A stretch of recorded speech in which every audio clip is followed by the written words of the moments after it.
Dexter Wade, the Mississippi man who was fatally run over by a police SUV and buried in a pauper's field without his family knowing for 7 months, had his ID on him when he was killed. An independent autopsy of Wade showed that the Mississippi man's jeans contained a wallet with Wade's state identification card, with his home address, a credit card, and a state insurance card.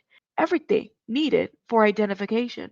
So why wasn't Wade identified? Why wasn't the family called about Wade? You see, about 7 months ago, Betterstein Wade reported her son missing. She saw him on the night of March 5th as he left home with a friend.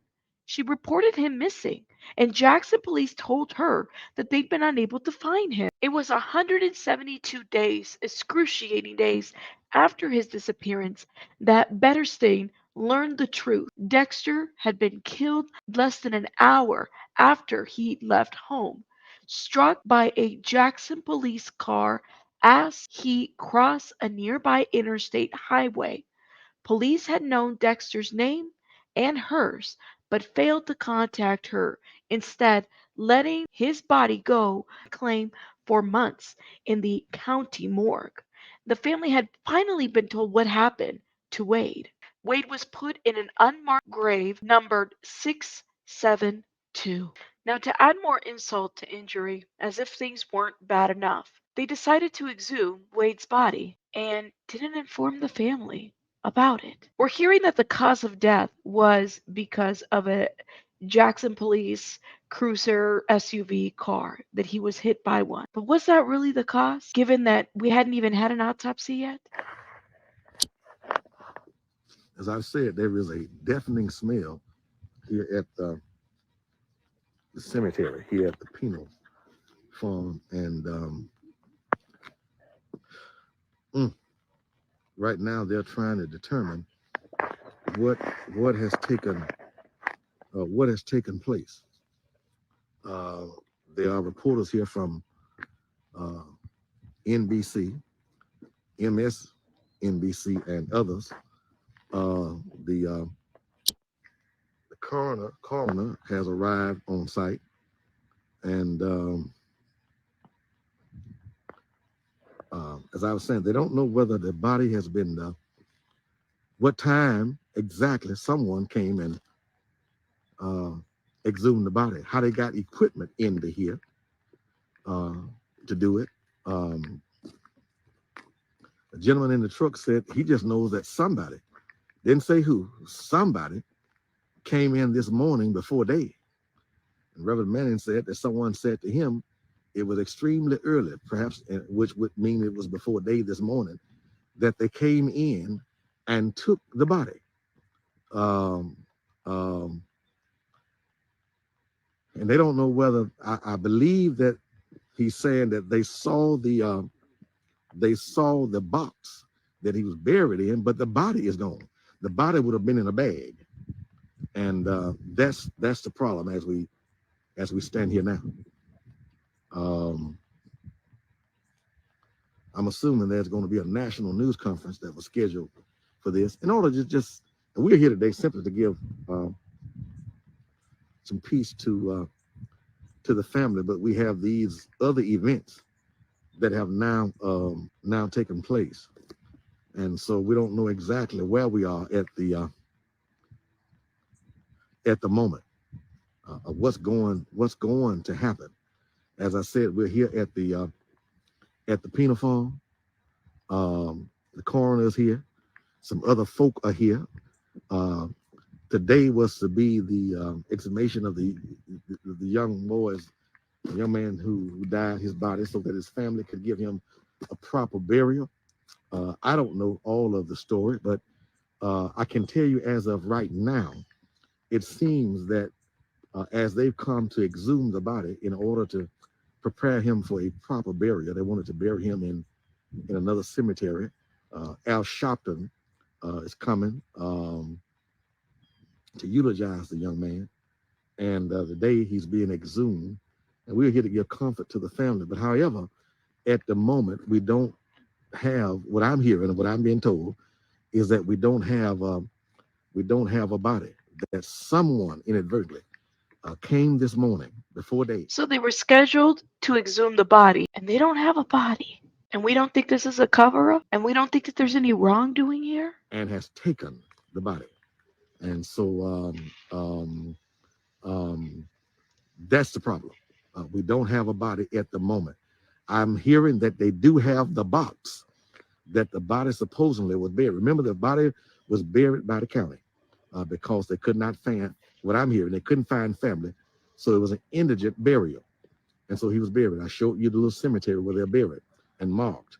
He was buried down further. He was buried in this back end, not up at the front of the cemetery. He had an ID on his pocket. Okay? Why didn't somebody tell this mother what happened to her son? He died an hour after he had left the home. And why would they take it upon themselves to exhume the body this way? And nobody knows anything, nobody's saying anything. What were they trying to hide? As you can see, the cemetery is back up here on the hill. He wasn't buried here up here at the cemetery. He was buried down further. And that's what happens when you're indigent. You have nobody to pay for your funeral, nobody knows you, so they have to bury you. However, this young man had a family, I'm hearing. That's what I've been told. And today, they wanted to come and exhume his body so that they could give him a proper burial.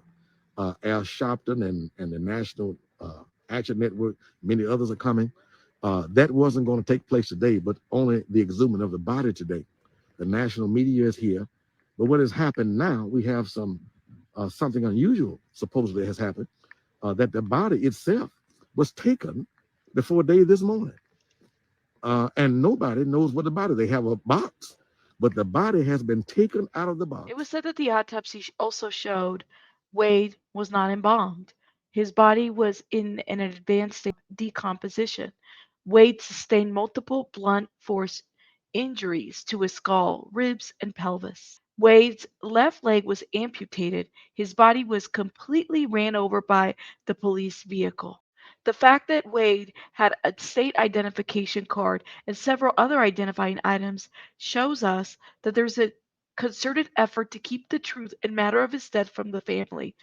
There is no excuse, not even incompetence, for not notifying a next of kin of an identified man's death. Ben Crump and the family is expected a full autopsy pretty soon. Again, Wade's mother, Betterston Wade, went 7 months not knowing her son, who she believed was missing, was struck and killed by an off-duty officer in a police SUV in Jackson. Dexter Wade was buried in a pauper's field in Mississippi penal farm with just a number identifying him, 672. The mayor spoke a little bit about Wade's death. Watch this. I want to take a moment to recognize the fact that we have found ourselves in the national spotlight recently in the city. Many of you have heard of the tragic loss of Mr. Dexter Wade. This is a tragic circumstance, and it is important that we understand what has taken place. Unfortunately, there was a tragic accident where Mr. Dexter Wade was walking across I-55 highway. While he was walking across the highway, an off-duty JPD officer unfortunately struck Mr. Wade and he passed. The accident was investigated, and it was determined that it was, in fact, an accident and that there was no malicious intent. Unfortunately, at the time, in addition to his loss of life, he was without identification, and the Jackson Police Department was unable to make an IP. The coroner's office later received his body, and they were later able to establish his identity through both fingerprints, and he also had a prescription bottle on him. Then there were Listen to the mayor speak on this situation and let me know your thoughts in the comments as you are watching. at the time, in addition to his loss of life, he was without identification, and the Jackson Police Department was unable to make an IP. The coroner's office later received his body, and they were later able to establish his identity through both fingerprints, and he also had a prescription bottle on him. Then there were efforts after they located the prescription. Now, I don't want to argue that a prescription bottle would be a way to identify a person. But if he had, as what was stated, an insurance card, he had his ID, okay? But if he had his wallet and he had a credit card, a state insurance card, his ID with his home address, and then later on we find out he had a prescription bottle. I mean, there were multiple ways to identify someone, although why weren't any of these ways used? Bottle to reach out to the medical provider who provided that prescription. That medical provider provided a number which unfortunately was not accurate or not a good number to be used any further. And so they were unable to make contact. Somewhere in the process of them trying to locate with that number, Mr. Wade's mother later, days later, filed a missing persons report. And the failure is that ultimately there was a lack of communication with the Missing Persons Division, the coroner's office, and accident investigation. And because of that, Mr. Wade, they were unable to find his family within a expeditious period of time. It did take about, oh, it was 7 months to be exact. 7 months. Okay? And he was later buried once the coroner went to the Hinds County Board of Supervisors in order to get permission to do so. And so it is tragic to lose your child. It is tragic to suffer the consequences of having to bury your child before you perish. But to add insult to that trauma, it is even more difficult to not have the ability to have a proper burial for your child. And for In addition to more insult, is to exhume his body and not be able to find out who exhumed it, when it happened, not even to have the family present when this was happening, right? I mean, it's just insult after insult, tragedy and tragedy, and questions and more questions, right? that, we regret the circumstance that Mr. Wade's family has had to deal with, and so we continue to lift them up in prayer. Mm. I do want to be clear that at no point have we identified or did any investigation reveal that there was any police misconduct in this process What? and that there was any malicious intent.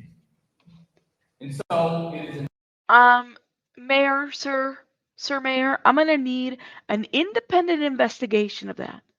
You have got to be shitting me. You have got to be kidding me. Now, I have a problem, Mr. Mayor, with this. A duty officer ran over this man, right? You mean to tell me that nothing further was done, like no investigation as to why he was ran over? What led up to this? What efforts were the media contacted about this young man that was killed? How do you determine that no wrongdoing happened on all ends? And how could you make that conclusion thoroughly? We have yet to receive the full report. We only received what was preliminary. Hashtag the people have questions, Mr. Mayor and everyone over there. We have questions. that we learn from these circumstances, that we identify ways to improve communication, Oh, but it is also important that we don't confuse with community issues of police misconduct in a circumstance which honestly was an unfortunate and tragic accident. so the mayor had that press conference about 3 weeks ago from today. Today's November 17th. Okay. Let me know your thoughts in the comments. Was this a huge accident? No police misconduct.